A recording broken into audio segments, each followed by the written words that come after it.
What's up, gamers? Welcome to Battle Mallet Podcast, Episode 10, Sudden Growth. Battle Mallet Podcast is a podcast delving into the minds of four busy gamers, discussing their annual nervy... Wow, Nervy? I'm keeping it. I'm keeping it. Podcast delving into the minds of four busy gamers, discussing their annual journey to the Nova Open, the games they love, and balancing life with those games. And I'm keeping it. I'm not editing it out because I'm tired. So in the show, we've got a hot dice segment talking about the announcements coming out of the Age of Sigmar Open Day. We'll do a crack glass segment covering the recent tournament that Jason, Trace, and I attended. We've got an interview with Brandon Huss, a friend of Trace's who went to the ATC, and then that'll wrap us up. Just to remind you guys, if you are starting to listen to the show now and you want to know more about who we are, by the way, who are we? I'm Jared. I'm Trace. I'm Danny. And I'm Jason. Yeah, killing this opening, you guys. Best one yet. We have an episode 0 where we talk about our history as gamers, the games that we play, factions that we play for various games. So the audio is a little spotty, but it's worth a listen. So take the time, go back to listen to that one, just so you can learn more about who we are. So we've got all those segments coming up. But before we dive into that, what's everybody been up to? What you got, Trace? I have been painting Beastmen and painting Beastmen and painting Beastmen.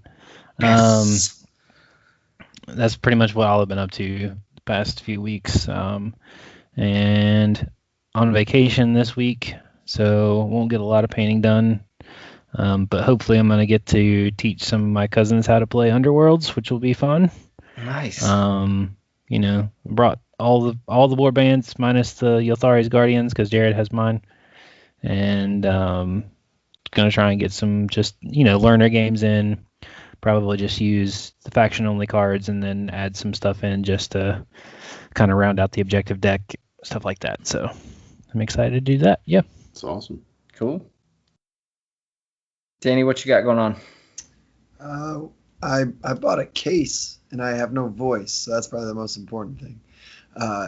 I've been out not hobbying very clearly and losing my voice at sporting events, so you probably won't hear too much from me on this episode as I try to keep this from feeling like I'm swallowing sandpaper.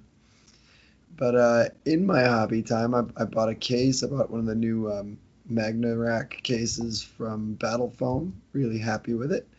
And so I got all of my Middle-earth strategy battle game miniatures magnetized, painted, based, completely 100% finished, put in the case. And Jason and I ironed out my half of our doubles list, and so I'm just finishing up assembling a few of the Primaris Infiltrators, and it'll be all blue all the time as I paint up the Ultramarines until Nova. Nice. Nice. Have you given the Mega Rack a shake yet? Like, is it old and strong? So I tipped it. Like, I turned it upside down, and that worked really well for 99% of my models. But so I had to put extra magnets in a couple of the miniatures because they're old pewter miniatures with big banners that are super top heavy. So when I turned it, that gravity kind of came into play there. But for like a regular plastic miniature, just one little magnet and those suckers were on there. It was, and then obviously magnets are multiplicative, so you can add more magnets. The heavier the model, just more magnets. Yeah, that's awesome. And make your Juggalo friends proud with how many magnets you have. Nice. Oh, that's cool. I have been painting Reavers, and they're at the point now where if they were based, I would put them on the table. They've got, every coat except one has, more than one shade to it. So I need to go through and highlight the black cloth and do the kind of molten highlight that we're doing for the black armor. But everything else, the gold trim, the skin, the weapons has, base coat shade highlight on it. So it's been good to see those come together And it'll be nice when they're done because it's the biggest chunk that I'm doing for our Devil's Army, with 20 Reavers coming through. And then not related to any kind of gaming that I've done, I, in the new house, finally, bought some shelving and some stuff. So I've got all of my hobby stuff now organized in the closet in the bonus room. So all of my hobby stuff is now finally out of moving boxes and in a place where I can get to it more easily. So that, 1 hour a night minimum that I'm trying to get done on my hobby is going to be even easier to do. Gosh, talking tonight, let's hope this is not a portent of my ability to speak for the rest of this podcast. Something tells me it won't be. The other big thing you made in hobby was you might have got the internet issue figured out, right? Yeah, that's true. Yeah, and I guess since I guess the podcast counts as hobby. Yes, I don't know. Maybe somebody told me like a month ago to call my ISP, and it may have taken me 3.5 weeks to do that, but it's been done. And so we haven't had any hiccups. We did a test Skype call earlier, and so no hiccups. And since we started recording, there have been no hiccups. So fingers crossed, everything will go smoothly. And then, I played some games, but Jason and I can talk about that. But Jason, you've actually been doing a little painting? Yeah, I got a lot of hobby progress in. So the dwarves are coming along for Underworlds. I've finished up 2 of them. The other 2 are 99% done. I just got to do some highlights on some beards. But once again, that was my dive into contrast paints, as we talked about last time. They worked a lot better on the last 2 because the skin was done on the last 2. So really happy with the way the dwarves are shaping up. But then more importantly, from hobby, we had a community building day, which is what I'm classifying as a roll some dice day.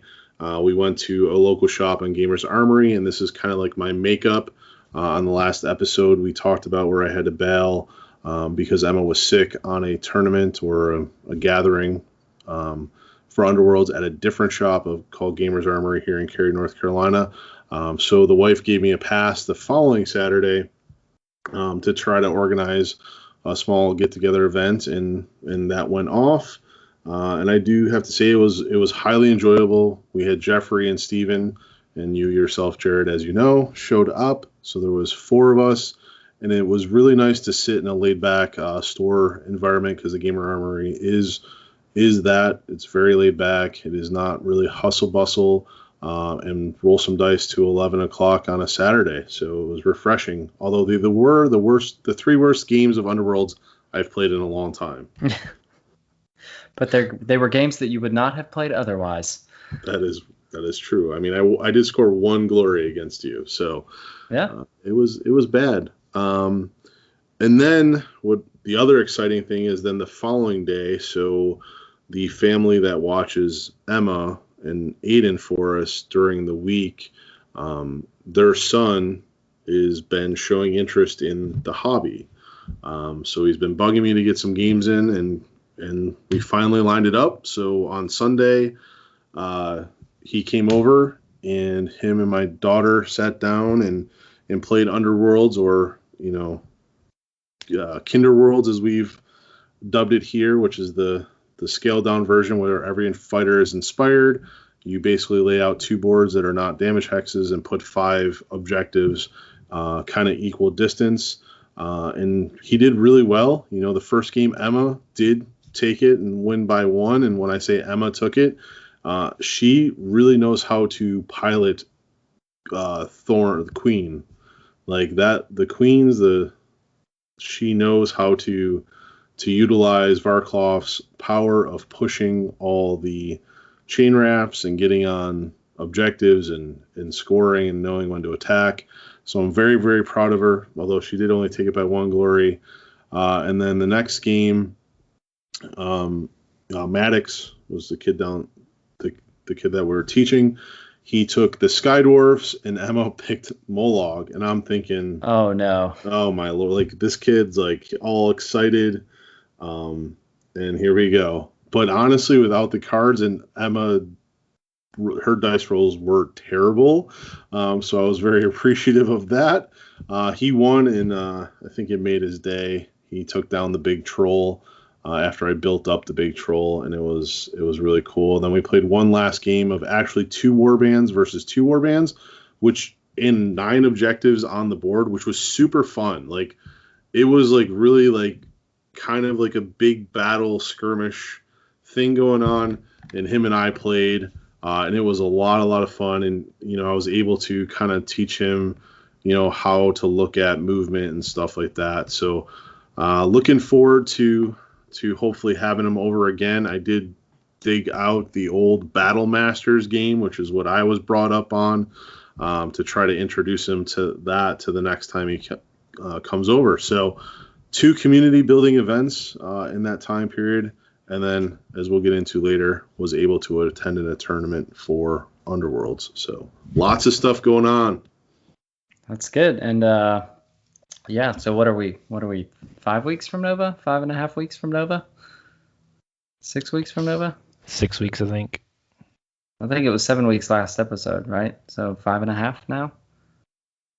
It's close. I don't count days. I just keep painting. Just keep painting. That's right. Brush to model. Brush to model. That's all you need. One thin layer at a time. Well, cool. So yeah, it sounds like we're making progress. I think hopefully for the next episode we'll get another campaign game in. I'm cooking up some a 4-player scenario, so it'll probably be the Ultras and the Crimsons against Chaos and Tyranid. And I'm trying to look at the book and maybe look at some stuff online to try to balance that in a way that it's not, like slogfest and, totally uneven. But I'll tease that for you guys now. So in a couple of weeks in our next regularly scheduled gaming session, hopefully we'll have that to look forward to. I can't wait for that, because all I can picture is Starship Troopers, where all the bugs are running on up to that base, and these bombers just come over and nuke all of them. I mean, that's kind of what I'm envisioning right now. I mean, that makes sense. I like it. I mean, it seems like a tactically sound decision to me. So hopefully, yeah, maybe we'll see that happen. So yeah, so with that, I think we'll move on to the next segment. So we'll take a break, come back with some hot dice, and talk about the Age of Sigmar Open Day.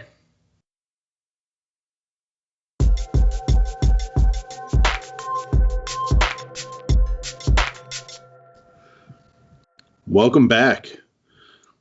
So, gentlemen, are you ready to get your hot dice on? We got a lot to talk about this week. We have some exciting announcements on the Age of Sigmar front.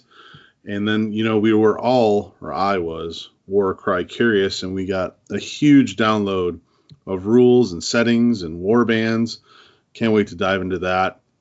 And then a sneaky announcement this past weekend for our beloved Underworlds game. So let's just dive right in. Warcry. A few episodes ago, we were Warcry curious. Well, I've bought in. What about you, Trace? Are you buying in? Yes. I've jumped in both feet. Haven't looked to see if there was a no diving sign. Nothing. I'm in it to win it. Really, really excited about that game. I think it's going to be really cool. And one of the things that I am most excited about it is the fact that it's an action-based game. So it's not you have 2 actions. Every fighter has 2 actions, which is something that other games that we've played in the past that kind of dabbled with is a mechanic that we've liked a lot. So I'm excited to see what GW's spin on that is. And then it's also pretty streamlined as far as like the activations and stuff go. So you only roll the dice one time, and there's no chance for Jared to roll a crit and ignore everything that you just did. So I'm a little sad about that. Well, I'm not. So, but I think it's going to be a lot of fun, and just a lot of the mechanics that they've previewed just seem like they're just going to be really smooth and just allow us to just get together, roll some dice, and have a really good time. Yeah, like a quick game, right? Mm-hmm. So what faction have you settled on? Well, initially with the warbands that are out on release, definitely leaning towards the Iron Golem. I like guys who look like they're in a bunch of deep scuba suits. No, they look really cool. I like heavily armored dudes anyway, and they just seem to fit with kind of what I would imagine them to play as, which they're described as being like super tough, but not super fast, and they have kind of this Roman legionnaire feel to them as well, gladiator feel to them, and I just think that that's something that's really appealing, at least to me. I don't know that I'll paint them in the metallic red like they've got them in the art. It's really neat, but I might want to put a little bit more of a creative spin on it, try some new techniques out maybe. So yeah, I'm excited. I saw a Facebook post today of someone did almost like a bone style of armor, and those are not the most aesthetically pleasing models to me out of the whole range, but putting a different color palette on them, actually I was like, wow, these look pretty cool. Yeah, I think it'll be just a cool way to just experiment, because you're painting 9 to 15 guys or something like that, and just new ways to experiment. If they don't look great, you can sell them and try again. So awesome. Jared, moving on to you. Are you no longer Warcry curious? Are you all in too? Oh, I'm totally all in. I think Trace and I have pretty much been all in since the thing came out. This is true. I've really liked all of the warbands. Whether I like the aesthetics of them or not, I think the sculpts are phenomenal. But the last one that they released, the Cypher Lords, was the one that really spoke to me the most. And I think it's because of the like pseudo Egyptian theme to it. So I've always been like fascinated by like the Middle Eastern history, like Egypt. Watched the movie The Mummy and was just like wrapped up in like mummies and Egyptian lore for a long time whenever that movie came out. And then in the world that was Warhammer Fantasy Battles, the Empire Light Wizard had an Egyptian theme. And then Tomb Kings came out, and I was fascinated by them as well. So just that, like the golds and the whites together, those colors together, I've always found fascinating. And then reading about the lore of the Cypher Lords, that they've been kind of acting covertly in the realm of light, under the nose of everyone there, that, Teclis and the other, major players on the order side that are kind of ruling the realm of light. So the idea of being this like subtle chaos, not blatant, not cornate, smash and kill, and not, purely Nurgle, let's infect everything, but this other side of chaos that is infiltrating society. That idea, I think, is pretty fascinating. I'll be curious to see how that translates into the tabletop rules for them, but I'm pretty excited about it. What game mechanic has been spoiled or released that has you most excited about Warcry? So I think Trace spoke to one of the two that really fascinates me is the actual activation mechanic, so that it's alternating activations and 2 actions from a list of available actions per activation. But coming into that, so there's like a set of actions that you can do, and from what I've read, each faction has another set of actions that are available to them, and that ties into the initiative. So for anyone that hasn't read about this, when you roll initiative, each player rolls 6 dice, and you set the singles aside, and then you set any doubles or triples or quads, whatever the case may be, aside. And so the number of singles that you roll gives you priority for initiative, and then your sets of doubles and triples will unlock other actions for your warband to take. So I like that kind of give and take, that there's an upside and a downside to winning initiative. But then I'm really curious to see kind of what the different, doubles or triples abilities are. Trace was talking about one for the Iron Golems, where you basically charge, and whatever the sum total of your triple roll was. So if you rolled like 3 4s, it would be 12. If you rolled 3 5s, 15, and so on. You just straight up do that much damage to the fighter that you're engaged with, which is like, I mean, so you could do like 18 damage, which sounds like a lot, but some of these fighters have 20, 25, 30 wounds, some of the bigger, beefier ones. So I'm excited about the incorporation of what we would call the fate dice, or Blackstone Fortress, like the Destiny dice type feature, is really, really cool. I know one of the Untamed Beasts, I think it's on a triple or quad, like the guy with the big harpoon can throw and actually drag somebody closer to him. I knew you would love that one. I just knew it. Like, yeah, it's pretty cool. As soon as I saw that, I was like, oh, Jason's going to love doing that. Yeah, it opens really cool tactics and Scorpion get over here's. So awesome. I mean, so that takes us to Danny. And Danny, I know that you are not Warcry curious, so I'd like to ask you, like, what is it about the game that has you a little bit on the edge of not wanting to play? Well, there's not a lot about the game itself that has me turned off. It's more about where I am personally with hobbying and what I want to get out of hobbying. And I am finding myself less and less enthused by the idea of joining a new hobby hamster wheel of games and expansions that I have to keep on track of. And so that's more than anything. So it's not a knock on Warcry, because I do think there's some cool stuff happening there. But if there was one thing that I wanted to point out for myself personally, which I think is probably going to be pretty unpopular on this podcast, is that there isn't a single Warband that aesthetically excites me. I think they are all unbelievably fantastic models from a technical standpoint, but just the style of them doesn't do anything for me, doesn't tickle my pickle. And so it's hard for me to find a reason to invest, because I don't feel personally attached to any of the warbands, and the options outside from the different realms aren't necessarily fleshed out enough at this point for me to be like, okay, well, I could just kind of run with that.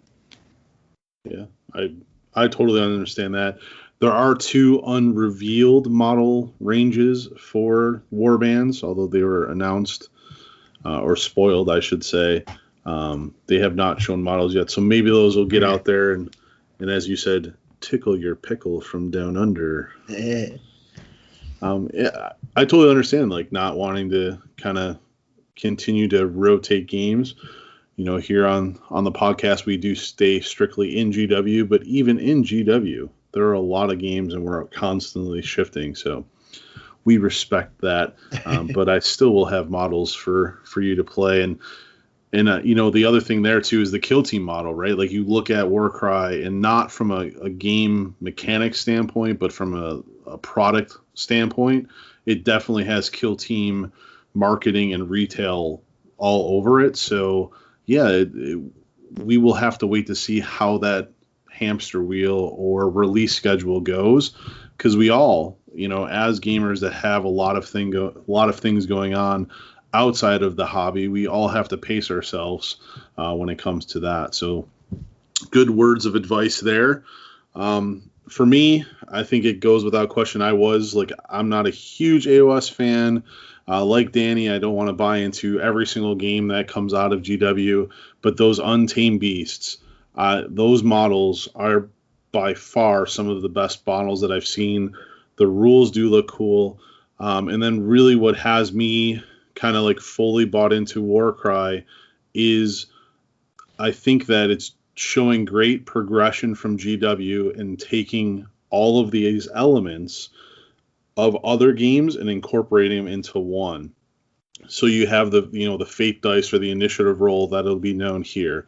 You have the crit dice from Underworlds, where 6s always hit and then they're critical, so they cause more damage. You have simplistic rules with strength and toughness. Then you go into alternating activations, simple activations for each fighter, laid out, randomized. scenarios based off a card deck, which is kind of like open war, but then streamlined even more. And then, oh yeah, there's a narrative rolled into all of it if you want that part as well. So they've definitely taken some of the best features of all their games, or other games for that matter, and incorporated it into one. So I'm excited to get some models and some dice on the table and try Warcry when it comes out here in a few weeks. So awesome. That's Warcry, and we'll just keep moving right along with Age of Sigmar. And there were some other announcements this weekend, and that is 2 new battle tomes, kind of reuniting factions from Season 1, I guess you'd call it, or whatever, Age of Sigmar 1.0 and now into 2.0. Trace, what battle tomes are being redesigned? So it looks like what they're doing is they're making to where a lot of the smaller sub-factions that they kind of broke out whenever they first started Age of Sigmar, and are kind of giving them a way to kind of reunite under the Cities of Sigmar banner.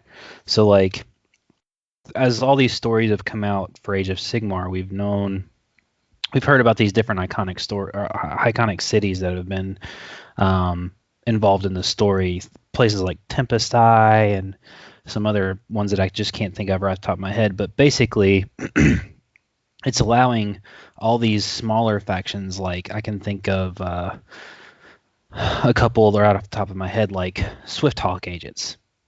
How many people really play Swifthawk agents that aren't completely completely sunk into Age of Sigmar?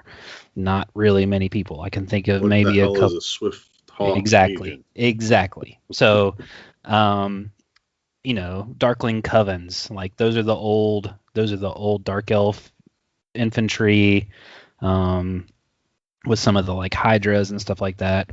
But the Swifthawk agents are basically like your Lothran Sea Guard from the old days, the Falcon Chariots, and I think what are they called, Jared? Right off the top of my head, the fast cavalry for elves from back in the day. I can't remember the name right off the top of my head. Oh, I can't either. Reavers, maybe? Illyrian Reavers. Illyrian Yeah, that's Reavers. it. There you So go. those are the ones that are in Swifthawk agents. So I think all those smaller factions are getting an opportunity to have new fleshed out rules in the Cities of Sigmar book, and then have a way for you to like unite all those factions together. And then the other one is the Auric War Clans. So Ironjawz just got a refresh, so I'm not sure how thrilled Ironjawz players are about this, but because they just got some pretty cool rules through General's Handbook, so I would hope that they kind of get just picked up out of General's Handbook and put into this new book. But the Auric War Clans combines Ironjawz and Savage Orcs. And Savage Orcs are Bone Splitter Orcs. So those two are now getting combined, which is actually a really interesting prospect for that army as a whole, because Ironjawz are just really fast and really hard hitting in combat, and Bone Splitters have a lot of really good options from range, and they also have some really fast units as well. So I think that those two together are going to actually provide a really interesting tactical combination as one army. I hope that you can still run them independently, so I hope that they do kind of like what they did with Beasts of Chaos and with Gloomspite Gets and stuff, where each sub-faction kind of retains their own faction abilities, but as a whole, like, you gain this larger faction ability, so I'm hoping that kind of is the way that it goes. But we'll see. I'm really excited that they're giving, all those smaller factions some love, and allowing them to, just feel a little bit more refreshed, Yeah, very cool, because I know that there was the limited knowledge I have of Age of Sigmar is there was like some factions that had like 2 units. It's like, how do I even run this faction? And that Cities of Sigmar cover, the human looks, the Empire Greatsword that's on the front. Yeah, it's beautiful art. It's awesome artwork. I really wish the models represented as well as that cover, because it's definitely eye-catching. Well, great. And the last piece that we have in Hot Dice is something that I've been waiting for. We got it spoiled or announced a few months ago, but now we have some details, and that is Season 3 for Underworlds will be called Beastgrave. And although we don't have a ton of pictures on the models, we do know that our mighty adventurers have escaped the Night Vault or Shadespire and are out in the Beastlands of Gur on some mountain, right? So, and there were some blacked out images on some figures. So any thoughts from anyone on what those figures could be? I think you're going to see some updated Wanderers Yep. models within the near future too. So does that mean Jared's going to jump factions to Wanderers? No, I don't think so. Maybe. You don't know me. I think if Jared was going to jump on anything, I think he would jump in Sylvaneth because I think he's really enjoyed painting those Sylvaneth models. But the Wanderers I've always liked the Wanderers, and if they make like new plastic Warhawk riders or whatever, that would be really, really cool. Yeah. As a larger faction, not just within Night Vault or Beastgrave or Underworlds or Shadespire or whatever we want to call it. Call it Shadespire. Call it Shadespire. I think this, what we've seen of these factions is that they touch on these factions, and then usually those kind of get rolled into other factions as they get refreshed or whatever. So I'm excited to see that. But yeah, it looked like a centaur version of a wood elf, which I think is a really neat concept. Yeah, somebody posted a picture of the Wanderers like cavalry units, and it totally looks like that. Like the blacked out image kind of makes it look like a centaur, like half elf, half beast, but I think it could be a rider. And then I'll pose that question, like if it is some sort of rider, some sort of cavalry unit, like we've seen fast moving, dogs and beasts in the game, but somebody mounted like on a horse or something like that, like what kind of movement is that model going to have? 8? Yeah. And you're probably looking at like at very minimum a 6. Yeah. Because I think, because 5 is the fastest like innate movement that we have so far, right? Yeah, I think so. Yeah. Like Yilthari goes to 5. The rats go to 5. Yep. 5 is the fastest. 5 is the fastest that we have so far. Yeah. So it's got to be at least 6. So that group is automatically going to get cover ground put in. Yeah, right. Speaking of which, cover ground is a season 1 objective. Do we have any thoughts on what's going to happen with all of the universals and everything as we continue to move forward into new seasons? So, I mean, that's a great question. The precedent from GW is they don't typically make something that's not playable. In all their systems, they provide rules for out of date. I mean, heck, I got a chaplain on bike that still has an index rule to play in 40K. So typically they don't want to make anything obsolete. But I think with this type of game, it's my opinion that they should refresh it. And the way that I would like to see them refresh is to basically ban all season 1 cards, or like put them in a different type of format. Like, you could play old school Shadespire and you could play season 1 games and stuff like that from a tournament standpoint. But like the current season, like you just ban all season 1 cards, but yet they re-release in a card pack updated character cards and in-faction objectives, gambits and stuff like that for the original Shadespire factions, just to make them more relevant. Like, I mean, you can make Guard relevant again by just a few tweaks of their cards and a few tweaks of their abilities, and they would be right back into the full scale meta. So that's what I would like to see. One of the things that I think you will see with this new season is they've already shown with the power unbound that they're not afraid to put an innate regular attack in there. So that's true. I think you may see more cards that have that out. Because, the Realm of Beast, which is Gur, for those who don't know, any Age of Sigmar lore. The realm of beasts is, very savage and untamed. So I think that having it kind of shift back more towards physical combat would be a cool way for them to kind of represent where they're at with the warbands that are going to come out. So yeah, that's a good point, because Nightvault was like unleashing magic. It happened from the Necroquake when like magic got thrown all over the place.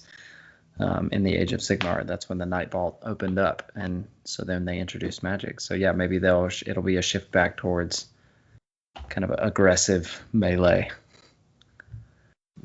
I hope so. Interesting. I hope so. The image there, the other image that was in there, there's been a lot of chatter that it could be Beastmen. I, for one, love Beastmen. Used to have a Beastmen AOS army. Would love to play them. So if it is Beastmen, I'm calling dibs.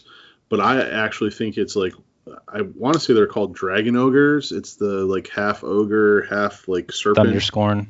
The Thunderscorn guys, yeah. Because the tree is blocking it out, and those are magical beasts. So I think it may be one of them. So, or it could be an ogre warband. Could That's be. That's true. Well, there was the new ogre tyrant model. Mm-hmm.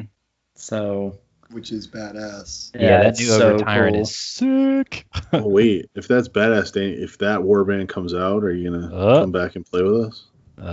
Might paint it. Oh, I'll take it. Well, what's the point in painting a model? I always love my rats. I know. Yeah, that's true. Why paint if you're not going to play? What is this, like an artistic hobby or something, Danny? Yeah, and I'm not a collector of things at all. It's not in my nature whatsoever. No, not at all. That's the real reason why you don't want to play Warcry. In all honesty, this is going to sound like such a backhanded compliment, but it's not. My favorite part of when I was playing Shadespire was just collecting and organizing everything. It made That's me so awesome. happy. I'm with you, Danny. There was something very satisfying about putting in. Yes, I've got all of my Underworlds cards sleeved and ordered in numerical order. Yep, it felt so good. And it was honestly, when I got home from a night of playing, I would just be so excited to just put everything back where it belongs. That's so cool. Well, I can do you one better because I have all of the warbands in a single figure case, an old school GW figure case. So not only are all my cards together, but all of my warbands are in a single case too. For now. Well, yes. I'll just have to buy the Crusade XL case in 3 years after they had 6 seasons. Underworlds Apocalypse.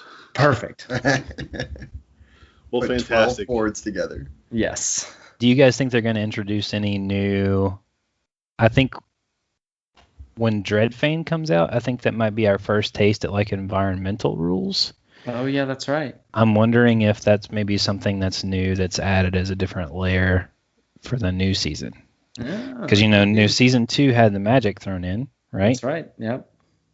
And season 3, could there be more interactivity with just the battlefield itself? Because I feel like that there's sometimes that's a little bit lacking. I know that it's very present now because calculated risk exists, and so there's way more lethal hexes on the board as it is. But I'm wondering if adding in an environmental effect might be an interesting way to add some new mechanics to the game. It would make sense with the lore too, if it's supposed to be the realm of beasts. The land is supposed to be a beast, right? That's the mountain that they're on is a living mountain, or the mountain that they're under is a living mountain. So that'd be cool to have some sort of way to edge your bets that you're going to be playing in the snow or tromping in the mud, and then it affects the game. I'd be down for it. Could be cool. Just another layer we like to our already complicated game. It's super simple. It's like a board game.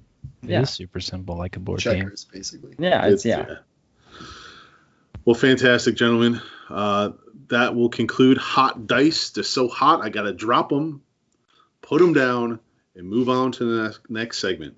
Be back in a few seconds.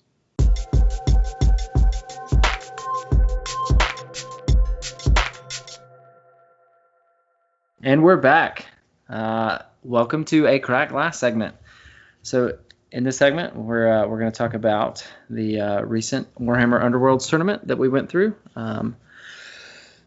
Big Jason, the big winner, got the piece of glass. Whoa, spoiler alert. I know, right? It's not like it was all over all of our socials because it was super exciting. But before we dive in... Not because he posted it 3 times. Or, yeah, 3 times it got posted. He's good at the technologies. Technologies win, or I meant to, one or the other. Yeah, either way.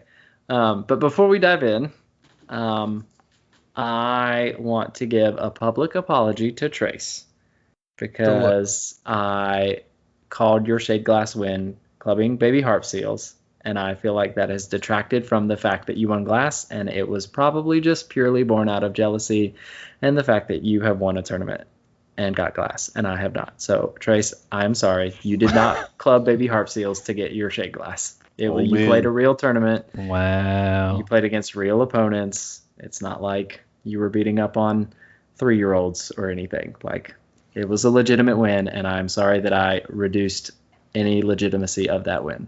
It's fine. I appreciate your apology. Thank you. You're welcome. It's podcast is now dead. I know, it's all about the feels here on the podcast. I know. Well, trying to balance life and games, and I don't want to be a jerk all the time. Just some of the time. Only when he really plays me. That's right. So speaking of being a jerk, I'm gonna give my thoughts on kind of my experience for the tournament, and then Trace, maybe you can give yours, and then we'll turn the floor over to Jason to kind of walk us through his journey and the things that he went through. So for me, I had 2 really good rounds and then 1 less than surprising round. And I have to give credit where credit is due. I just, I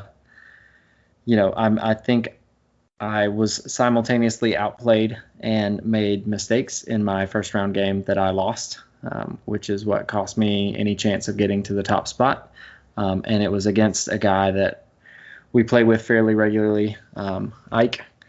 And historically, games have been severely one-sided when he and I play, to my benefit and his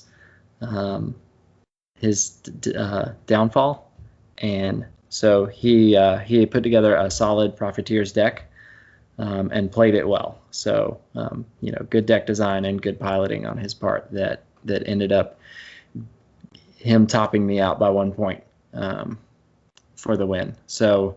But it was a good game, played well. And then the next 2 games, I think my deck, the one that Jason and Trace have been railing against, performed as expected. And so I was able to pull out the next 2 wins. So I ended up finishing the tournament in second, but was robbed / rightfully defeated of the opportunity to get that top table play. But overall, I had fun, and I think we've revitalized at least. So Aaron is a guy that we played with before, and he was thinking about dipping out. But we played with him, and it seemed like he had a great time, and we hung out after the tournament a little bit, and it seems like he's back into playing. So he was thinking about getting out, but it looks like he's back in, which is good because the more people to play with, the more opportunities for fun. So, he also, I think he already called out that he was glad that he hadn't sold out because of Beastgrave being announced. So yeah, yep. So it's good. So, winning would have been nice, but second place, nothing like being the first loser. Well, I mean, it's about time Mike stuck it to you. So no, yes. It was well deserved, and you could also just think of it as being the strongest baby seal. That's true. But I mean, the other thing too is I think you got in your own head before. Yep. So no, that's true. We talked about that. Like you definitely were posting. It's kind of like the Nova lead up. So to put in context for the listeners, like Jared has not lost with that deck in 2 months. He is beat up on Trace, beat up on myself, beat up on some others. And it was kind of the same scenario last year before we went to Nova, with his orc deck. Like, he had it really dialed in as we were all still trying to find our way in the darkness. And this tournament in particular last week, like, there was a couple messages during the day of like, oh, it's on me to win, and you put the pressure all on yourself. And not saying that that's totally what did it, but I think you might have gotten your own head there at game one. Yeah, I mean, I think that there was certainly something to that, and but I handled it better than I did, the last major tournament that we played, the 3-rounder at Atomic Empire. Like, there was never a point where I got on tilt. I think it's because you didn't play Jason. Exactly. Well, that's probably true. I'm hoping to have graduated from that experience, but we'll see if that plays itself out, because I think the next big event that I'll be able to make is Nova. I don't think I'm going to be able to get it to anything major between now and then, unless something else pops up locally that I can get to. But it's another lesson in just paying attention to what I'm doing and trying to figure out what my opponent's doing and lining those two things up. So I'm working on achieving what I can achieve while simultaneously preventing my opponent from playing the game that they want to play. And so I think going forward, there are probably a couple of changes I'm going to make to the deck that are going to help me to do that. But here comes more of the Far Striders tech. Yeah, well, we'll see. God. So with that, with Trace's grumblings, why don't we Trace, how'd the show go for you? How was the turn? It went fine. First game I played Brandon. Brandon's deck really fired, and mine did not fire. Part of that had to do with one really bad misplay on my part with Stormsire. I played Cursebreakers, by the way.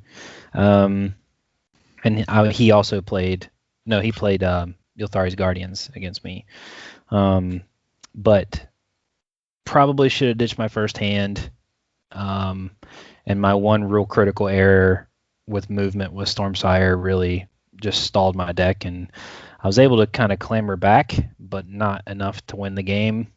Ended up losing at 13-8, and that was because I just misplayed. So Brandon played a really good game, and I did not, and so I lost, and I handled that fine. Won my second game.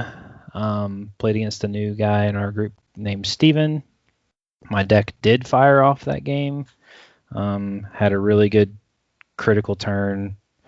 In a power step right before my activation, where I used hidden paths and got over and ready for action and killed a fighter, and then in my next activation was able to take another fighter out, which was nice. So that was a nice smooth transition, and he was like, well, that was brutal. I was like, yeah. And it was a mirror match. It was Stormsire versus Stormsire, so 2 fighters down on a Stormsire deck is hard to come back from. Yeah. And then my third game, I actually played Aaron, and Aaron played a really good game. Real cagey. I didn't make mistakes. I made some conscious efforts to try and just do some things that I knew weren't probably going to end up very well for me. But just took some risks anyway. Ended up losing that one, I think by 2. Can't remember exactly what it was, but Aaron played a really great game, and I had a great time. I came in 5th overall. But yeah, he played Chosen Axes for our and listeners. yeah, and Aaron played Chosen Axes, which Chosen Axes, if Grimnir can get close to you, he just starts doming a Stormcast a turn. That's just kind of how he rolls. And he did that. There was one activation where Aaron came in with Grimnir, attacked, whiffed, and then he ready for action, whiffed, and then he used his in-faction reroll card and whiffed and got it that third time. So if that had gone Nice. through, I might have actually been able to get rid of Grimnir, but that did not play the way that I thought it would. And I had some classic Trace moments where I really whiffed on my dice hard some of the games, but I didn't really. I tried to not focus on that the whole day because that's just what can get me turned out and tilted, as Jared likes to say. So I've been trying to not focus on that as much. And that is why the GW gods blessed me with the Hand of Sigmar card. And that is one reason why I may take Stormsires to Nova. It's kind of up in the air for me right now between them, Mollog, and Profiteers. So, Okay. but overall, great experience for me. All right, Jason. Give us the rundown, buddy. Oh, it's my turn. So, first off, we spoke earlier about community building in the opening intro, and I just want to say, thank you to everybody that came out and played, because I was going out of the 3 worst games that I've played with Godsworn Hunt going into this tournament. So it wasn't looking good for me.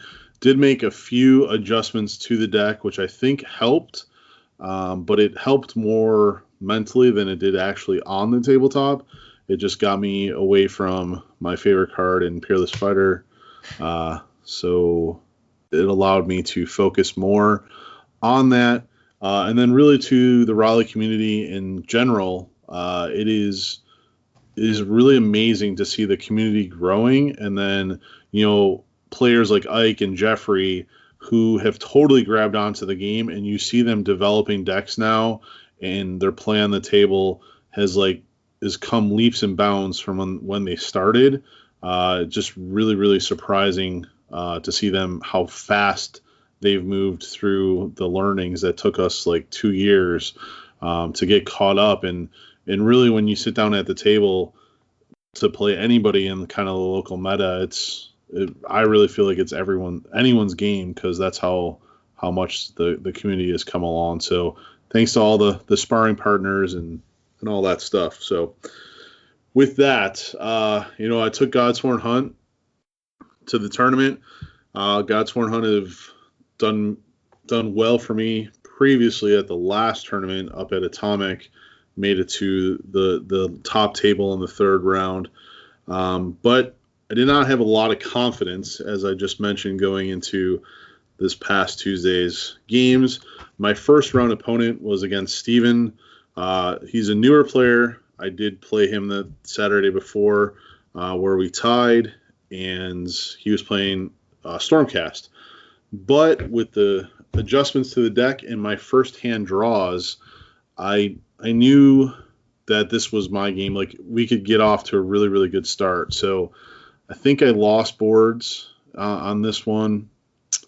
And I presented a board I don't normally present. But it has damage hexes. Holy cow, I can talk. It's good. Words are good. Churches. I forget the name of the board, but their damage hexes are spread out. But I do start with 2 fighters on the left, and he kind of deployed aggressively. So he wide placement. He was within striking distance, and when I drew up the 5 cards, I had one of my objectives was change of tactics. The other objective was the new score instantly for 2 glory if I take out a 4-wound fighter. Really good against Stormcasts. Yep. And then my power hand was Spoils of Battle, and I had Great Strength, and I think I had the Crown. But then I also had Twist the Knife, and I also had Inspired Attack, which is +1 dice, +1 damage if the fighter is inspired on your next attack action. So right away, I'm like, holy cow, I can inspire a fighter. I also had Ready for Action. So we were sitting pretty with those, right? Yeah. And then, so at first activation, I go on guard, and I kind of put Shondo Hondo way out there as my dangle bro. He won roll, but then he took first turn, which him being a new player was probably his only misstep of the game, and then the following action. So he charges in Shondo Hondo with the Stormcast that has knockback 1. And so he hits, he does 2 damage, and then he tries to drive Shondo back into a damage hex, not knowing that whatever way you drive them is the continuous pattern that they have to go for the knockback. So he wasn't able to take out Shondo because you kind of had to go, diagonal and then zig back the other way. I told him, I was like, hey, Steven, if you want to reset, go ahead and reset. And he goes, no, we'll leave it. So then I go on guard. He comes in again. He attacks with Stormsire this time with his spell attack action and actually takes Shonda out. So he does score, and then Stormsire inspires. So I'm like, great. Now he's kind of already juiced up. But anyway, I play Spoils of Battle, Great Strength, Charge in, good old 1-die, Grundin, on Stormsire. So this is the second activation, and I'm going right for Big Daddy Spellcaster, and I fail. So it's not often that I roll just 2 dice, but I knew that I needed to do that, and the attack action fails. But luckily, on the way in, I scored Change of Tactics, so quick equip him with, I want to say it might have been Challenge Seeker. I can't remember the upgrade that went on him, but it was the other upgrade in my hand, ready for action, and this time rolling 3 dice, it goes through, takes him out, which then scores me the 2 glory for Worthy Deed, or whatever that objective's called, where you score 2 for taking out 4, and we're off to the races. After that, he charges in, tries to take out another fighter, but at that time, having one of his guys charge and having Storm Daddy out, I kind of have control of the game. I do take out another fighter, and he's left with 1 at the top of turns 2, going into 2, and then I have a choice because my leader has got an upgrade that can do cleave, and I have What's Armor in my hand, and it's like, do I just plink damage him for 1 or 2 and try to score this? And I did. I went after scoring as much glory as I possibly could, thinking as to approach it from a Grand Clash style event where glory differential counts. And that was probably my own misstep, because at that time I think the game was something like, it was either 6-2 or 8-3. I can't remember. But I had it in hand, and if I just take him out, I kind of coast to victory. I do hit and I do score my objectives, but then I really showed how easy Stormcast can kind of spin up on passive glory and spell generations and stuff like that. And next thing I know, he's up to 8 glory. And I'm like, holy cow, I just got to take it out. But I charge in at the bottom of the 4th activation of the 2nd turn and take him out, and go on to win the game. But it definitely was closer. I took the game 16-10. It was closer than what I had thought, and definitely closer than when you take out 2 Stormcasts in turn 1 that the game should be. But Steven enjoyed it. I think he learned a lot through the game. I learned a lot through the game, and it was a good way to start the day. That means that I did not get top glory, so I thought I was going to pare down and have to go against Ike, but I did not. I ended up by having to go against Brandon, because we both, like him winning his game, and we were both in the middle of that bracket, and Brandon was playing Guardians, as Trace alluded to earlier, and I was not confident at all. So Brandon is a very good player. He was really, really good in Season 1 with Orcs, and kind of bounced around between faction to faction here in Season 2, but I don't like to play Guardians. But I do have to thank Jared, because I knew kind of what Guardians were going to do, and I had a game plan. So the other thing of this whole night is the first time in a long time going into play where I had an exact game plan of how I wanted to play, and I stuck to it no matter what. And that was evident in this game, because in this game he sets up kind of passively, and then I lose boards again, and I set up with the molten lava board, the 3 hexes together in the corner. We kind of like are diagonal, so that means I'm pushed back as well. But he tries to dangle bro in with the archer. I forget her name. Onslane, is that her name? That's her name. So he charges in turn 1, and I know what he's doing. He's just setting up to get Yathari, someone to charge into, and then start popping spells and building glory. But he does score, I believe, martyred as he calculated risk as he comes in. He hits Sean. Next turn hits Sean again, and I legitimately am like, I am not moving. I'm not falling for this. I am drawing cards. So all first turn, the first three actions, I drew cards. Wow. It was That's patience, man. It was. And then on the 4th activation, I actually was like, I'm going to charge Dagger Throw in, because I had the kill 2. I did ditch objectives to turn 1 because just one time, but I had like the worthy kill where it's like 2 glory for killing someone with 4 wounds, and I didn't know what he was going to do with what's his face? Gallenhand, because he brings him up. Like I would definitely go for him. And then I also had the objective where if I miss, or no, it wasn't where I miss. It was Branching Fate. So on 3 dice, if they're all different, I can score a glory.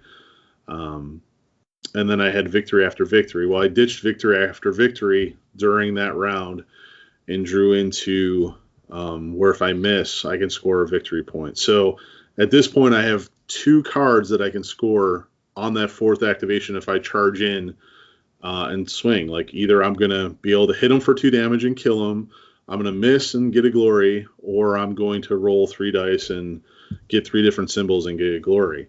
So that was my plan. I'm like, you know what, I'm going to do it. And just as I was about to like move the fighter, I looked at the board, and if I had brought her in, Yathari could have charged in, attacked with the magic, and like then she would have been in range of all the other magical powers that he could have unleashed. So I said nope, and I drew another power card. So that means at the end,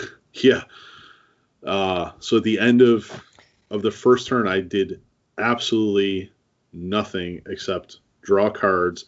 He managed to inspire 3 fighters and burn an objective, and he had 1 or 2 glory going into 2. So at this point, it's like, okay, what are you doing? So we roll off for 2, and I lose the roll, and he makes me go first. And at this point, I'm committed. I'm like, what? I don't know what to do. So I finally ditch a worthy deed, and like draw into something else, and I can't remember exactly what it is. I want to say it's combination strike or something like that. No, I think it was escalation. So I draw, and I say, okay, your turn. And he then draws. So my God. And at this point, I'm like, I just have to make a move. So it's the 2nd activation of turn 2 that I charge in Jagger Throw, because at that time, like, I'm either going to kill the fighter, I am going to miss, or I'm going to get Branching Fate. I feel really, really confident, and I had drawn into Crown. So I'm like, screw it, I have to make a move. I charge in, she misses, and I'm like, okay, that's a glory. That's fine. I did not roll like all night long with Branching Fate. I literally rolled like 1 support, a hammer, and a hammer. It was Branching Fate was not branching for me. So whatever, I get the glory, I put the crown on, and that's fine. Like we're now in business. There's a fighter up there that he has to come in and attack and start sucking them in. And I have a glory, and if she gets killed, then I just take a glory right back. And that's exactly what happens. He charges in with Gallahan, which I thought he'd charge in with Yuthari. He does not. He charges in with Gallahan, kills Jaggerthrob, but then he scores, killing somebody on a charge. So we're basically like, it's either 3-2 or 2-2. But now that allows me to upgrade Olo, move him in, score what's armored, finally get one to go through on his archer, push him back into a damage hex, get another glory, and now I'm feeling good. Like it's starting to come along. And then I forget what happens in the fourth turn. I might have drew a card or something like that. And basically what I didn't think was going to happen during the round is I was able to score 2 objectives and get enough glory to get escalation and combination strike. So going into 3, I was feeling really good. Like, yeah, it was still close. It might have been 6-5 or something like that. But I was feeling good. And then the last turn, he makes me go first again. I charge in with the dog to score calculated risk on Yuthari, because on the last action of his turn, he brought Yuthari up trying to cast and failed. I charge in with the dog. The dog actually hits on 2 dice and does a wound to her as he fails his saves. So then I push her back. And then the next turn, she turns around and tries to shoot the dog, who only has 1 wound left, and the dog rebounds. So rebound goes off, and that's 3 wounds onto her. Now he did put an upgrade, so she had more wounds there, but now she's definitely hurting. And the next turn, I play Haymaker, charge in with Shondo Hondo, who's still surviving from turn 1, take out Yuthari. And that was, as soon as I took out Yuthari, that was kind of it. The other thing that I will mention by playing such a passive game on turn 1 was he threw out a lot of immediately scoring on spells, trying to cycle through to get his glory going so you get upgrade fighters. So really, in the end, kind of turned out well. Like, he came in and killed Sean, but then I charged back and killed with Brandon or somebody, and we basically take blows. And then the last activation, he charges in with Gallahan, trying to take out somebody, but my fighters are in a supporting position. And we save, and next thing I know, I'm winning 12-10. So it was a really, really close game, but sticking to that strategy and crown, because I stole that glory for him. That's a 2 glory swing, and that kind of netted the game for me. A lot of fun. Crown of Avarice for those who don't know, because that's just you just said crown through most of it, so some people might not know exactly what that card is. It's called Crown of Avarice, and what it does is if you kill a fighter, basically it allows you to, when that fighter dies, it allows you to take a glory from your opponent, including the glory that they may have just gained for killing you. So yeah, thank you. That game was by far what I'm like, oh goodness gracious, Treeple, and I'm not good against Treeple, but it solidified if you have a plan and you know your deck can execute that plan, just continue to run that plan until the time is right. And it worked out for me. So then game 3, I go to top table against Ike and his Sky Dwarfs. And I was a little concerned because I'd played Sky Dwarfs the weekend before and got toasted and roasted. And then more importantly, he took out Jared. And I hadn't beat Jared in months, so I was like, I don't know. Deployments were kind of the same. I used the same board with the 3 damage hexes and offset. And then I just sat and waited again. Okay, what are you going to do? So he charges in with the only Sky Dwarf that means nothing, the little guy with the sword and pistol. Yep. And he puts him in a position trying to suck me in, and we legitimately, between him and Olo, just slap fists for the whole first turn. It's I need to hit, he needs to hit. We're just slapping back and forth. drawing some cards here or there. But really, after turn 1, everyone's still on the board, and nothing's really achieved. But he attacked every single turn trying to score something, and it just didn't work out for him. He did move up some fighters as well, but all in all, the state of the game was like 1-0 me after 1, and then I drew into like kind of the draws that I needed. I had a combination strike and branching fate. I also drew in like second turn in some way, shape, or form. Martyred came up there. I think it was after I shot once and missed. I drew in a Martyred. So I killed the dog. Poor dog just ran into some lethal hexes on turn 2 and died, and I was able to get poor guy. Poor dog. Able to get more glory and kind of soup up, and then finally killed that one fighter. Ike started to move the rest of his team forward, and there was one, I can't remember what fighter it was. He goes to 4 wounds. It might be the guy that does cleave with like the Thunderbuster, or it might have been the Gatling cannon one. I think it was the guy that does cleave because he does 2 damage with that attack. He charges in and tries to take out Jagathra on the side, right? And rebound goes off. Does 2 damage. He illusionary fighters him back. So now once again he's like way withdrawn back into his lines. But rebound saved my Heine there. And then later on in turn 3, he charges in with somebody else, hits, kills. He's going to get headshot and all this other stuff. And then I Dark Destiny out of that. So some definite fortunate defensive rolls for me in the third game. But really, I think my stall tactic in turn 1 kind of threw Ike off, as he didn't have a lot of opportunity to do what he needed to do. And in the end, the game was 16-2. So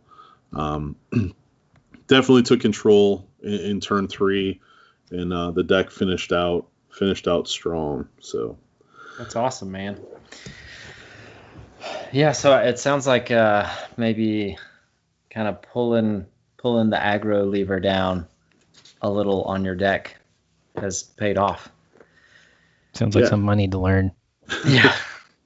It was a lot of patience, and then not having to save those cards to try to fire on Peerless Fighter. Like, even though if Peerless Fighter wasn't in my hand, I want to score it, so I'm waiting for that to kind of come to fruition, and being able to utilize all the cards at the time they need was a benefit. So that makes sense.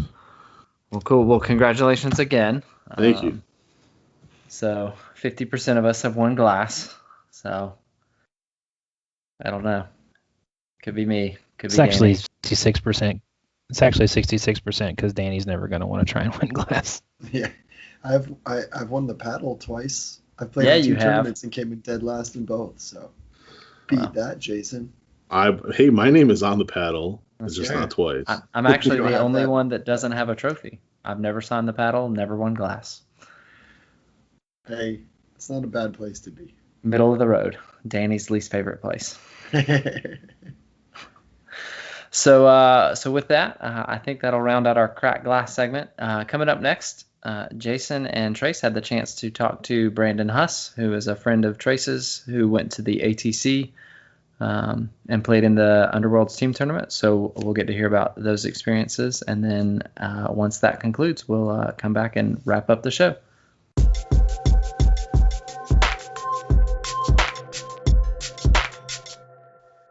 Welcome back.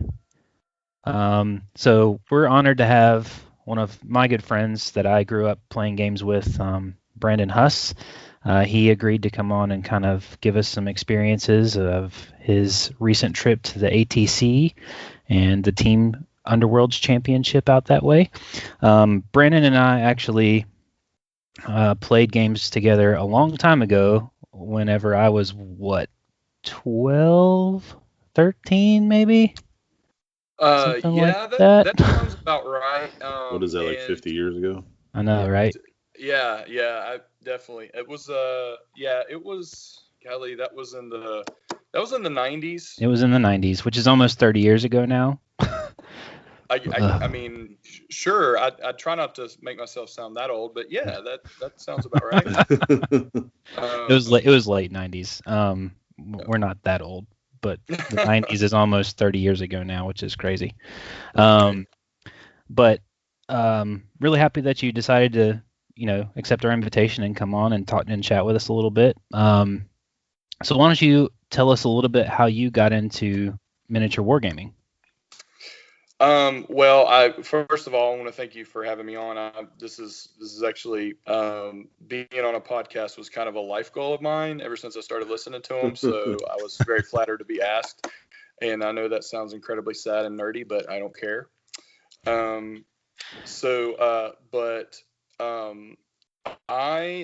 My first intro into miniature gaming was like a lot of other players, and it started with Hero Quest. Yep. Nice. And that was my entry drug, or gateway drug. And tried to paint the miniatures with Tester's oil-based paints. How'd that work out? Oh, it was a disaster, but man, I thought I was good. And then did a little bit of that. My friend and Hank and Trace, Hank. Yep. He was one of my teammates at the event, and he had Battle Masters was another game that we played, and then went to my first year at East Carolina, and was introduced to Warhammer, and made the connection finally that Games Workshop had something to do with both Hero Quest and Battle Masters. And then came home for my first summer break, and Hank and I got together and said, "Have you heard of Warhammer?" And we're like, "Oh my gosh!" And so it took off from there. My first fantasy army was Skaven. I remember those Skaven. Oh yeah, they died in droves. You love to roll your misfires. I just remember that. Yes. As Hank would put it, the Brandon Huss School of Artillery. Yep. All we did was misfire. Yep. And I think it's poetic justice that the club that I'm in down here in Columbia is called the Misfires. and I actually did not name them. They were already named. Oh wow. And I just thought, this is fate. I am supposed to be in this club. So just kind of played off and on, and then actually started getting into more competitive wargaming, still playing Warhammer Fantasy 7th and then 8th edition, and started doing some tournaments up in Kentucky where we lived, and then moved down here, got connected with the Misfires, played 8th edition until it kind of died, and then did some 9th Age, and then Underworlds came around, and when I first saw it, I thought, this is Mordheim. And I couldn't be more wrong, but I was also very happy to be wrong because it's so different and such a fun game to play. And then so just been going from there. So ever since the first box came out, I got it for my birthday. It came out in September, and my birthday's in September, and got Shadespire then, and haven't looked back. That's awesome. Yeah, it's kind of similar to most of the paths that we kind of went down to. So what's go ahead. Just real quick, it's funny that you mentioned Hero Quest and Battle Masters, both of which I still own. And if you follow our Facebook, the pictures of those are on there. Yes.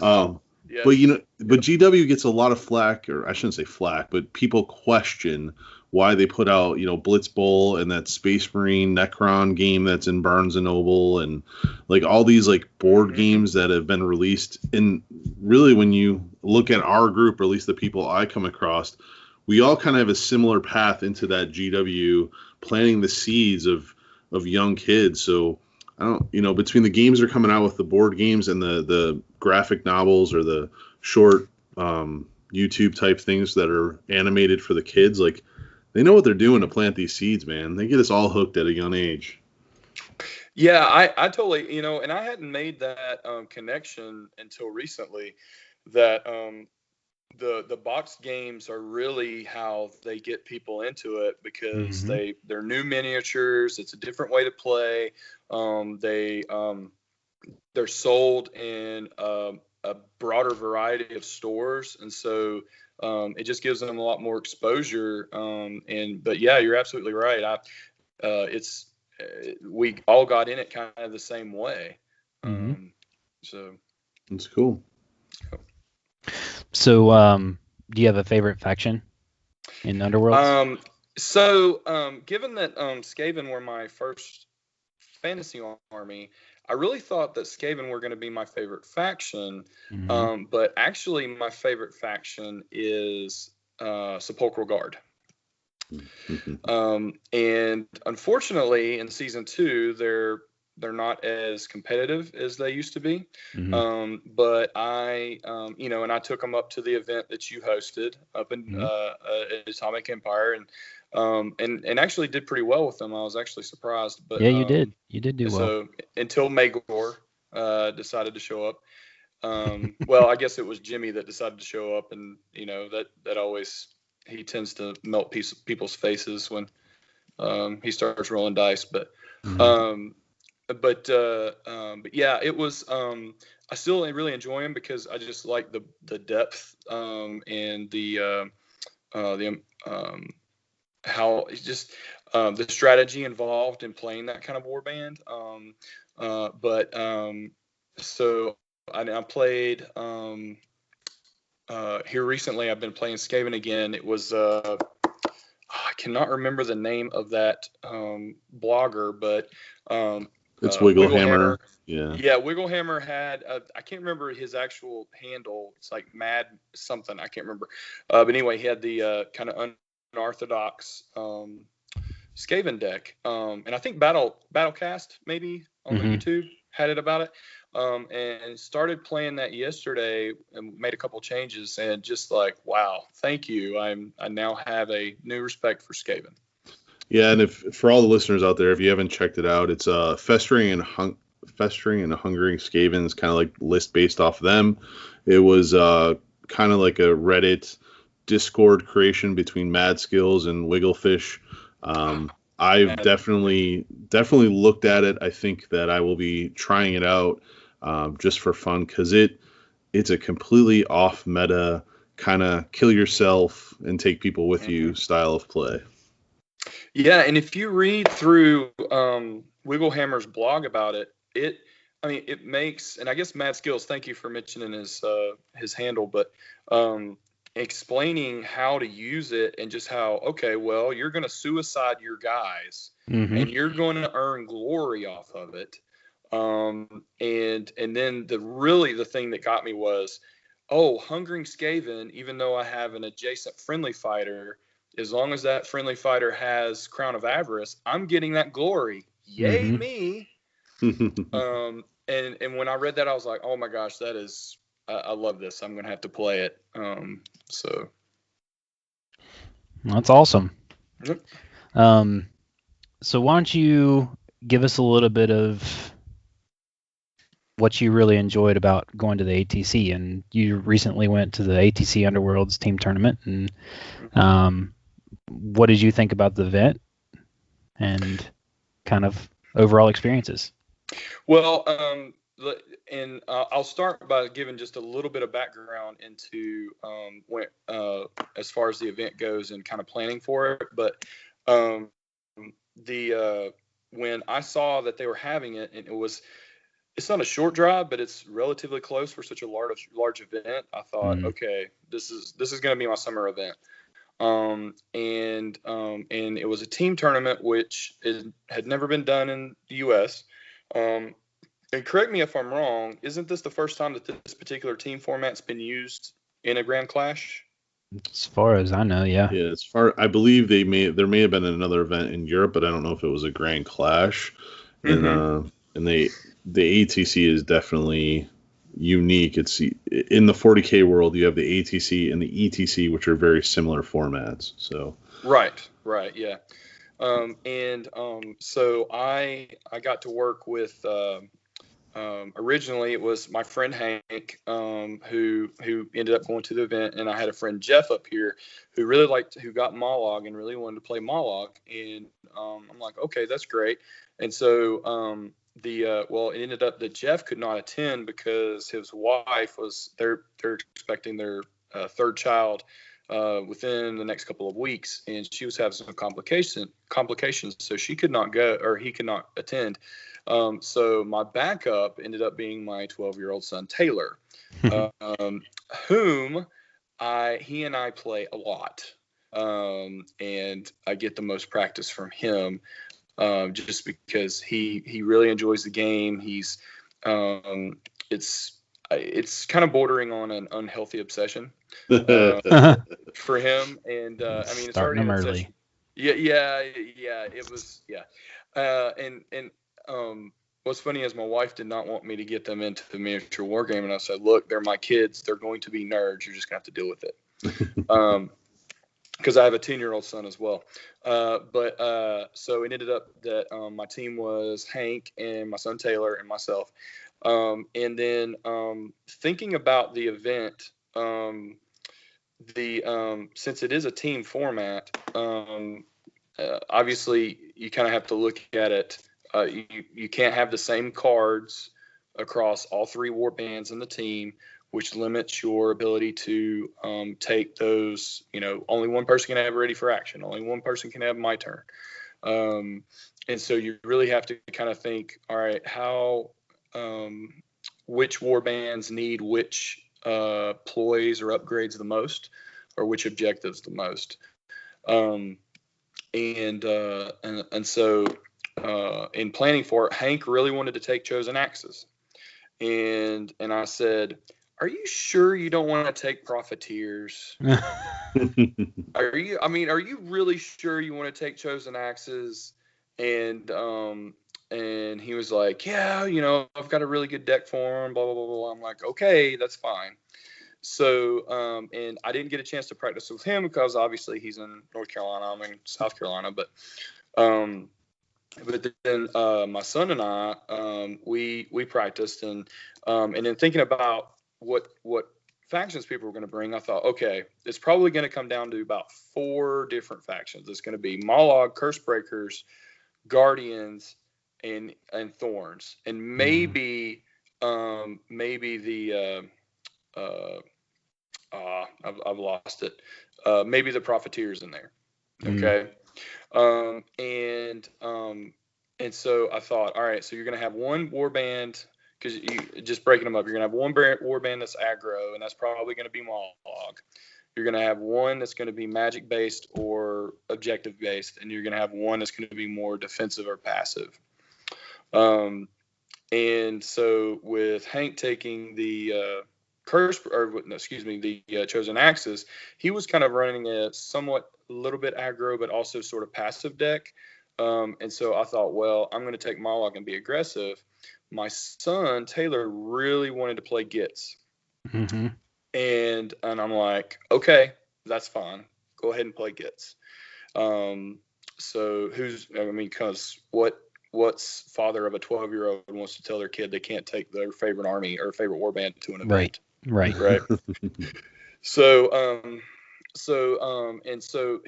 Taylor and I got a lot of games in. I also played some with the Cursebreakers to give him a little bit of practice, but also myself, because originally I thought I was going to take Cursebreakers.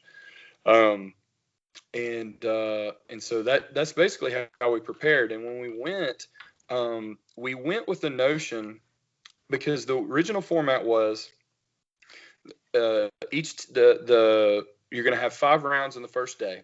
And then on the second day, there were going to be 4 more rounds on Sunday, but it was only going to be the top 16 teams. So originally I thought, okay, we're not going to make it to the second day because I know that Amon and Jonathan Davis from Path to Glory are going to come, and there's going to be some other guys coming that are really good. We're not going to make it to the second day. with that in mind, I was like, okay, we're just going to go and we're gonna have a good time.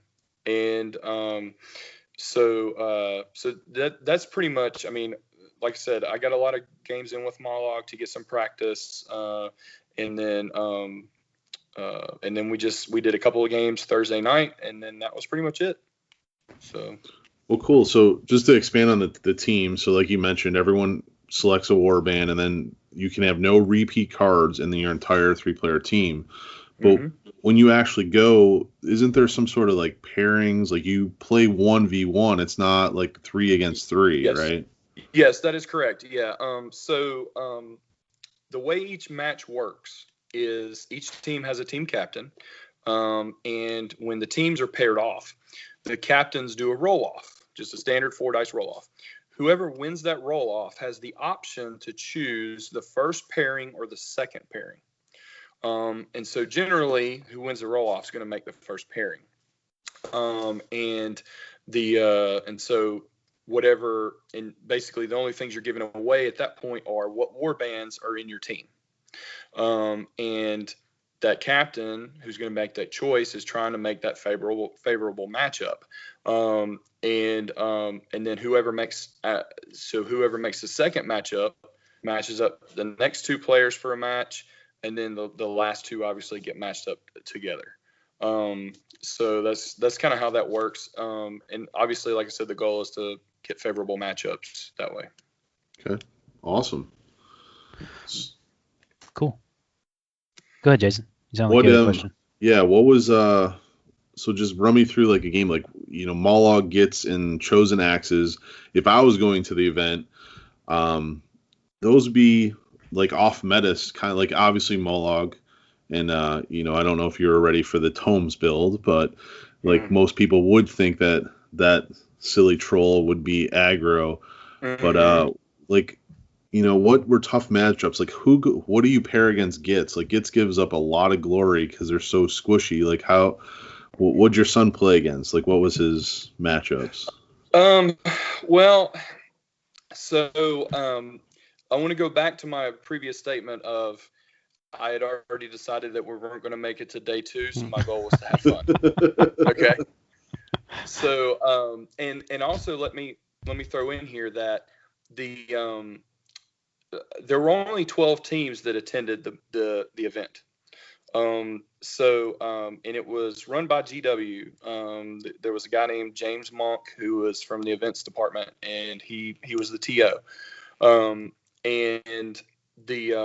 So what was decided, he met with the captains, and what was decided was that since there was only 12 teams, he proposed that we only do 5 rounds and just do the whole tournament on Saturday. And so it'll be 4 rounds, and then the final round, the 5th round, would be the championship. And we were all like, okay, sure, that sounds great, because otherwise we would just go and all of us would go to the second day, and that's probably not a good method given the low number of teams. Yeah. So as far as pairing up goes, and this is the part of the tournament that I really struggled with, because I know you guys are really into 40K. You've probably been to ATC or you're familiar with that format, but I'm just not. This is my first team tournament event, and so really at that point I was just going on basic like understanding of, all right, well, Moloch's probably going to be aggro unless they're running the deck from the most recent Grand Clash. And so I was just thinking, who is going to get the most glory based on the decks that are being taken? So originally I thought, I thought the Chosen Axes would probably be able to kill Monologue pretty early on, as long as they can kind of hang back and get some passive glory. Yeah, that didn't work. Yeah. And it's pretty quick troll, man. He's pretty quick. Yeah, he is. But the other part of it is that Hank, as you know, Trace, he is a very intelligent man. Oh, super intelligent, yeah. Yeah, and he is really good. thinking 2-3 turns ahead and all that, but he really just didn't have the reps in with a variety of war bands to really get a good sense of how to deal with Mollog or other factions. And then with my son Taylor, he was running a bit of an aggro build, which is kind of weird. Mm-hmm. But he had some shade glass weapons in there, and he was really determined to get obliterated every game. I like it. Because he just is like, I just love killing him with the fanatic. I'm like, okay, that's fine. You do what you want to do. You do you, man. You do exactly. you. And what's really funny is his favorite move is to keep Snark uninspired, charge in the first activation of his, and roll a sword or a crit and kill a 3-wound fighter with his regular attack, and then inspire him. Mm-hmm. And so he just, and when he does it to me, he just chuckles and goes, "Wasn't that awesome?" I'm like, "Yeah, it was great." So. It's so cool. Thanks. Yeah, exactly. It's super cool until somebody rebounds him. But hey, Yeah. Listen. That's a good point. Yes, that's an excellent point. Yeah. So. But that's awesome that he's got his little signature calling card. That's awesome. Yeah, exactly. Yep. Well, cool. Being the hammer of the team, anything that you struggled against? Well, I will say that, and looking back at my notes, our first match was against some guys from Nashville, I believe. And also let me throw in here, every team and every player that we had a match against was just very sportsmanlike and polite, and actually, and well spoken, and so I really appreciated the fact that I did not have a bad experience with any opponent that I played. That's awesome. Yeah, and I know, and you guys know this, you can't say that for other bigger games. Yes, for the games that take place in the Grimdark universe, probably not. Right. Yes. I've actually had very positive play experiences with all of my games that I've ever played with Age of Sigmar. So yes, I think it's just that old you remember, like, the fantasy crowd, like, you were a total hobbyist, right? It was you were a painter, you were a converter, you took pride in your army, and you wanted to make sure that it looked good, and you were a good sport. Like, it was just part of the whole package for that group of players. And I think a lot of that translated over to Age of Sigmar, and so it's still that I view it as a higher class of player. Whoa. Yeah. I think a lot of it has to do with just the amount of player base. I think that Underworld players are very conscious that we're still an up and coming game, and because of the reset on fantasy, Age of Sigmar players are definitely, like, it's an up and coming game now. Age of Sigmar is obviously 10 times bigger than Underworlds, but like, we're more conscious of the experience of sitting across the table from someone is important to grow our game.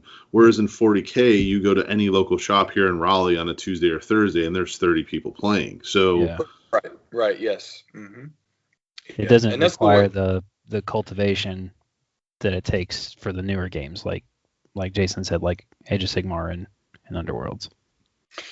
Yes, I definitely agree with that, and I will say too that I think there are, and I don't know how much of it has to do with just the kind of person that's sort of attracted to that genre, maybe the postmodern genre as opposed to the fantasy genre. Whereas the fantasy genre has their roots in Lord of the Rings and D&D. Yes, exactly. So how many times did people flip tables in D&D?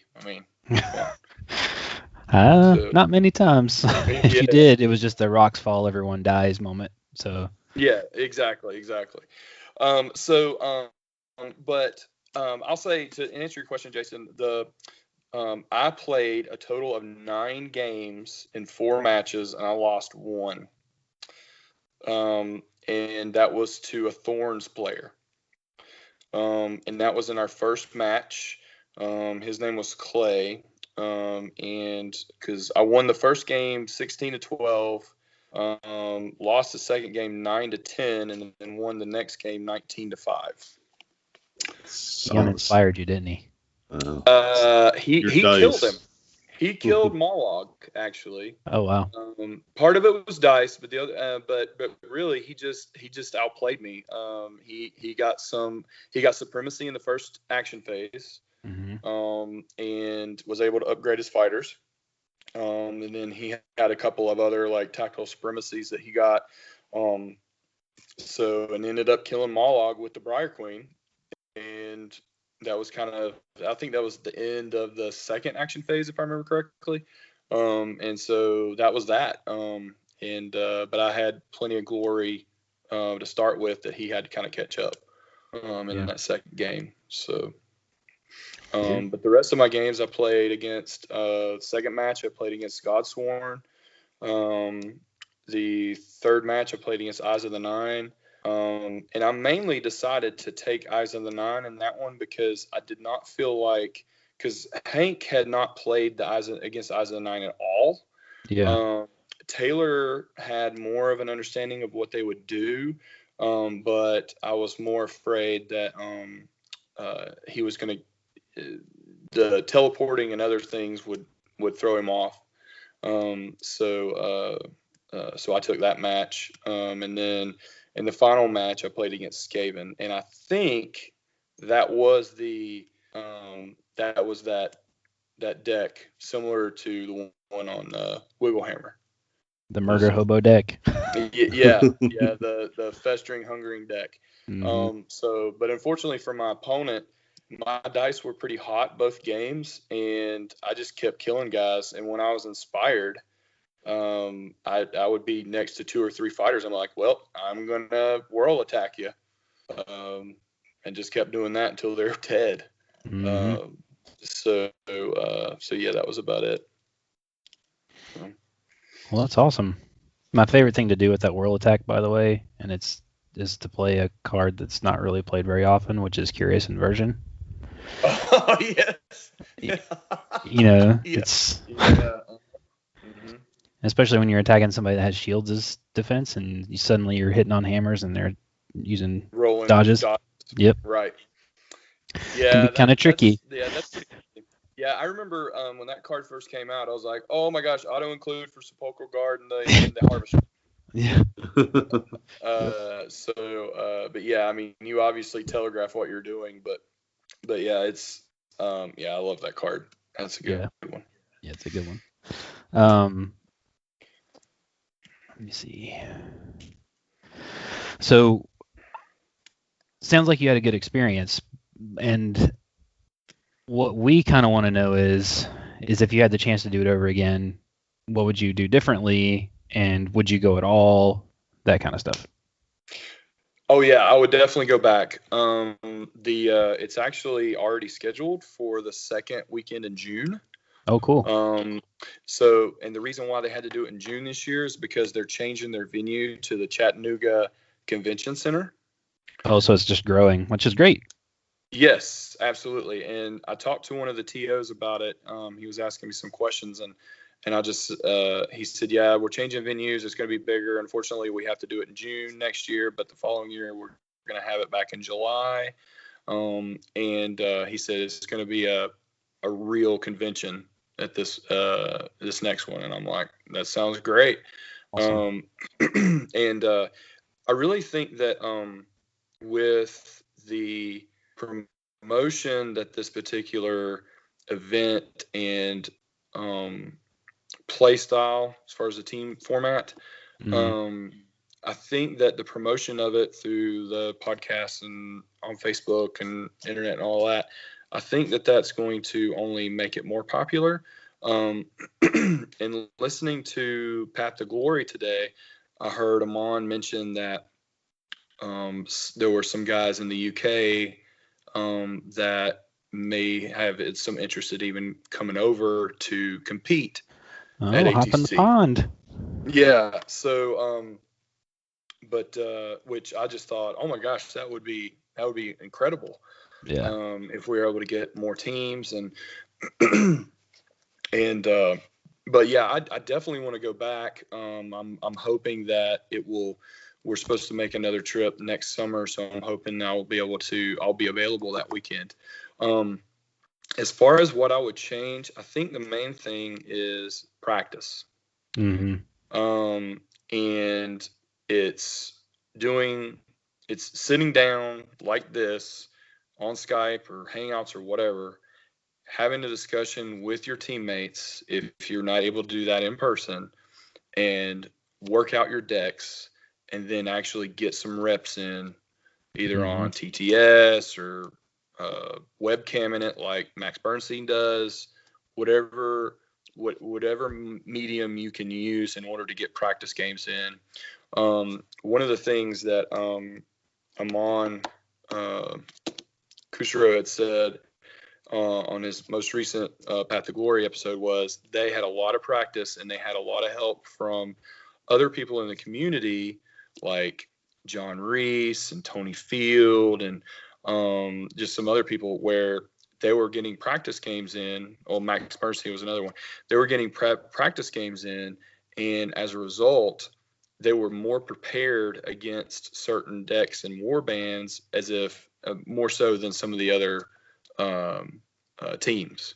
Mm-hmm. And I just think it's just so important. I mean, it's just like practicing for a baseball game and you're going to a game. It's just you practice like you're going to play.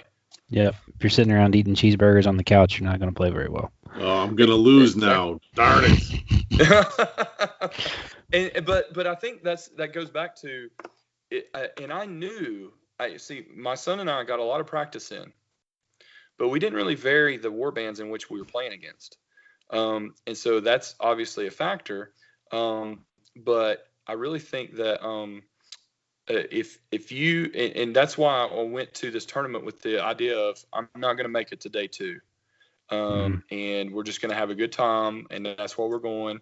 And you know what? It worked out. The format changed a little bit because it was only 5 rounds. It were 12 teams. We ended up coming in 7th. Oh, wow. Nice. So I am very happy with that result. We're middle of the pack. And the top 8 teams got good swag. And so that's really why I was excited. So because each of us got the that little mat that that's made out of paper and somewhat useless but cool, and then the scatter token, the acrylic scatter token, which was awesome, and then you get the acrylic glory tokens, which is really what I was wanting. And of course you got the key cards, and of course my son was just beaming, and so we were I'm so glad he was able to have that experience and meet the guys on the podcast that he's been listening to. Right. He had a chance to meet Amon. He met Jonathan. He met what was funny is during the second day we had a skirmish tournament. And I didn't realize this, but Davey Calkins of What the Hex was on Amon and Jonathan's team. Oh. So, and it didn't dawn on me that like, oh my gosh, that's where I've heard this voice before. And so I actually got a chance to play Davey Calkins at the skirmish tournament on Sunday, and my son also played him. And my son played Amon, and I played Amon, and I got my butt stomped, but that's okay.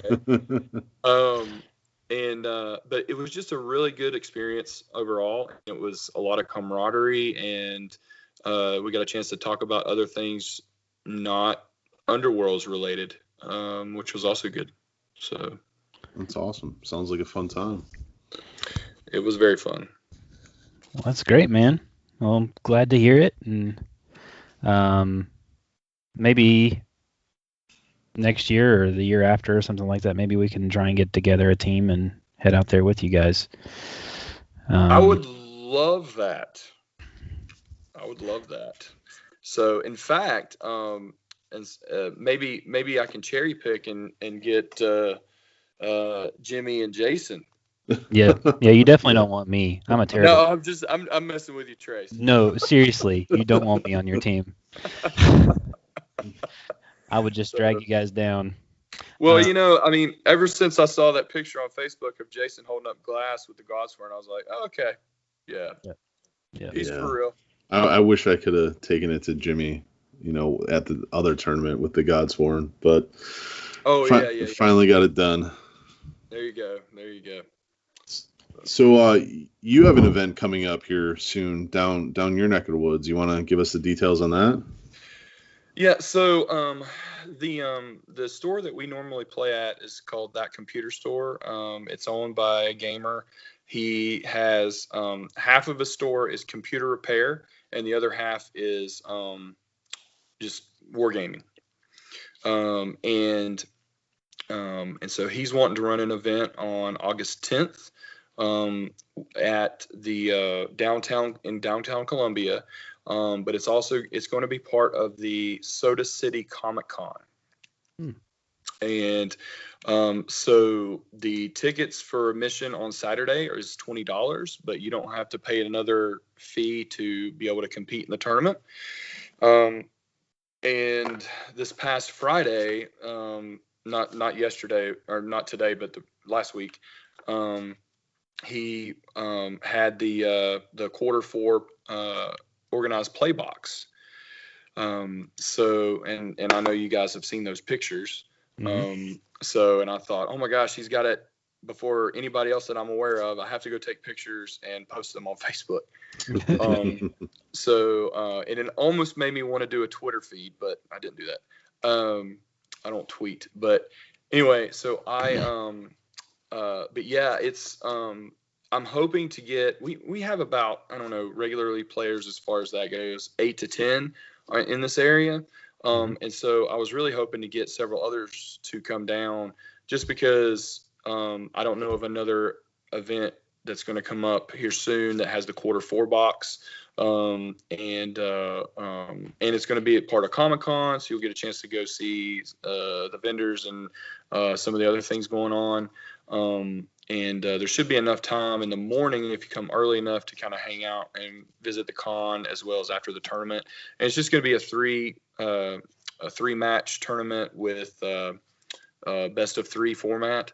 If we need to go to a fourth round for the championship, then we'll do that. But we haven't had to do that in the last couple of tournaments. So. Well, fantastic. So just once again, that's August 10th in Columbia, South Carolina. I believe dice roll at 1:00, and it's at the Comic-Con event at the convention center. Yes, Soda City Comic-Con. Soda City Comic-Con. Mm-hmm. Yep.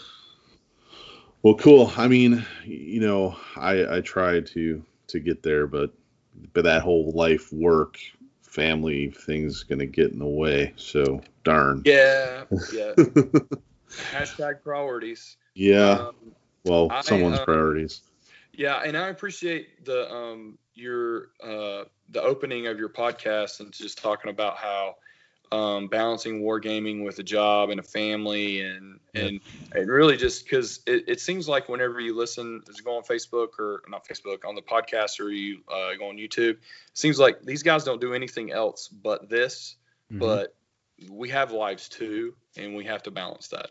Yeah, and that's why I appreciate you getting on, because we knew that you were able to take your young son to this event, and I couldn't be more happy for both you and him to have that experience as a hobbyist, as a gamer, to go to an event and play some good games and get some cool swag. Yes, the swag is nice. So the swag is nice, but like I said, the fact that my son got to play against some really good players and actually did decently for a 12-year-old, that definitely makes me proud. It's awesome, man. Yep. Well, I guess we're just gonna kind of sign off with that and with the good feelings, and hoping that at some point I can take my son to an event, and I know Jason will want to take probably Emma more than anything because she's into it, man. They're getting started, aren't they, Jason? They are. But Brandon, thank you again for coming on, and we appreciate you just taking the time to talk out of your busy schedule, because I know that you're supposed to go to Disney next week, and we tried to get this lined up to where you could kind of sit here and talk with us. So I appreciate it, and with that, we will we'll sign off and go to the next section. Hey, thanks, guys.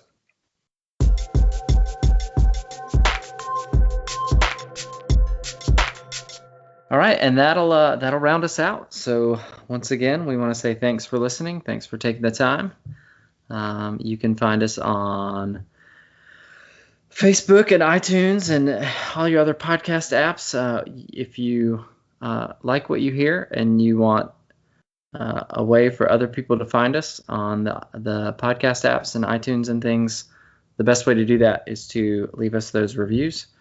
So, give us a 5-star, give us a 4-star, something. Just, let us know how you think we're doing. If there's something that you would like to hear from us, something about the way that we game or the way that we do life, the way that we balance, if you have questions, hit us up. We're on Facebook at Battle Mallet Podcast. We're on Twitter at Battle Mallet 1, Instagram, Battle Mallet PCast. We've got the Discord server, which you can find a link to in the show notes. But, just find us. Give us some feedback. We'd love to hear it. So I know now. I think for this show, if you want Danny to be interested, you need to consult him first about the model sculpts. I think that's the big takeaway. Otherwise, you're not getting my dollars. Yeah, just don't just assume that Danny's gonna like your models. So this has been episode 10, Sudden Growth. For the Battle Mallet Podcast, we are 3 dads and the Marlboro Man. Just say no, kids. Or you'll sound like Danny. Yeah, this is what you can live for. Don't get involved in sports. It's all bad. Yeah, that sports ball. Who needs it when I can sit in the dark? This is Jared signing out. This is Trace signing out. Danny, peace. Oh, he beat me to it. This is Jason. I'm not letting you steal it again. He's taking it back. Suddenly his voice is back. Yeah, right there. Jason Tableloo Murray. Get the hell out of here.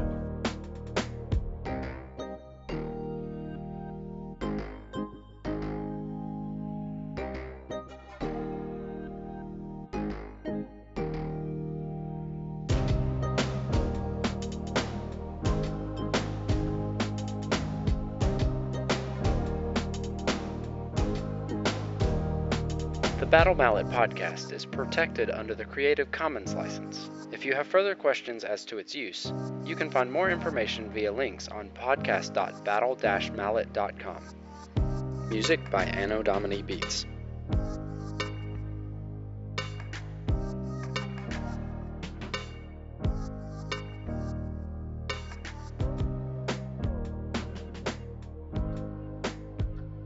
Well, bias porn. Yes. Bias porn. Bias porn.